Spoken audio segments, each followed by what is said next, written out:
दोस्तों इमेजिन करो, एक रैली में आप अपने फैमिली के साथ गए हो। माहौल एनर्जेटिक है और लोग नारे लगा रहे हैं, स्पीच सुन रहे हैं, लेकिन अचानक अंधेरा छा जाता है, भीड़ में पैनिक फैल जाता है और कुछ ही सेकंड में लोग एक दूसरे को धक्का देने लगते हैं। ये सीन किसी फिल्म का नहीं बल्कि रियल लाइफ स्ट्रेटेजी है जो तमिलनाडु के करूर में हुई है। इस भगदड़ में 41 से ज्यादा लोगों की जान चली गई, जिनमें बच्चे, महिलाएं और बुजुर्ग भी शामिल थे।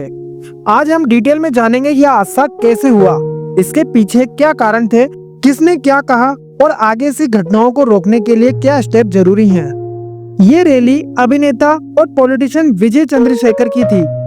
उनकी नई पॉलिटिकल पार्टी लॉन्च के बाद ये सबसे बड़ी गैदरिंग में से एक थी। रिपोर्ट के अनुसार रैली में हजारों लोग इकट्ठा हुए थे, लेकिन अचानक भगदड़ मच गई। 41 लोगों की मौत हो गई, जिसमें से 2 साल का बच्चा भी शामिल था। करीब 60 से ज्यादा लोग घायल हुए और कई लोगों की हालत क्रिटिकल भी बताई गई थी। अब सवाल ये है कि आखिर भगदड़ हुई क्यों थी। एक्सपर्ट और आई विटनेस के मुताबिक इसके कई कारण सामने आए हैं।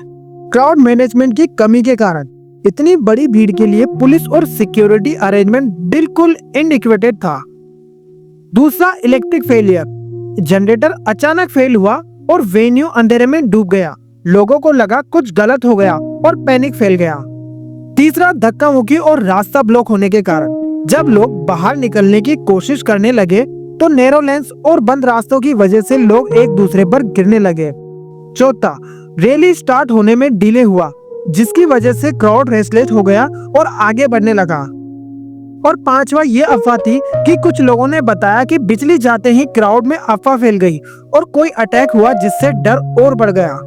इन सब फैक्टर्स ने मिलकर इस इंसिडेंट को एक बड़ी ट्रेजेडी में बदल दिया। विजय का कहना है कि यह कोई एक्सीडेंट नहीं बल्कि पॉलिटिकल कॉन्स्पिरेसी है। उन्होंने इस मामले को हाई कोर्ट में चैलेंज किया। विजय ने विक्टिम के परिवार के लिए 20 लाख और घायलों के लिए 2 लाख देने का ऐलान किया।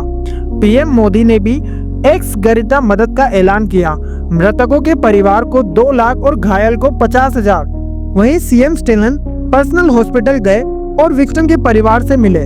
उन्होंने कहा कि पूरी इन्वेस्टिगेशन होगी और अगर नेग्लिजेंस सामने आता है तो एक्शन लिया जाएगा। पुलिस ने विजय की पार्टी के कुछ ऑर्गेनाइजेशन पर नेग्लिजेंस का केस भी दर्ज किया है। दोस्तों, क्राउड स्टैम्पेड सिर्फ करूर की स्टोरी नहीं है।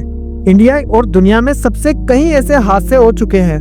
2013 में इलाहाबाद कुंभ मेला में भगदड़ से 36 लोगों की मौत हुई थी और 2008 में चामुंडा देवी टेम्पल जोधपुर में स्टैम्पेड में 200 से ज्यादा लोग मारे गए थे।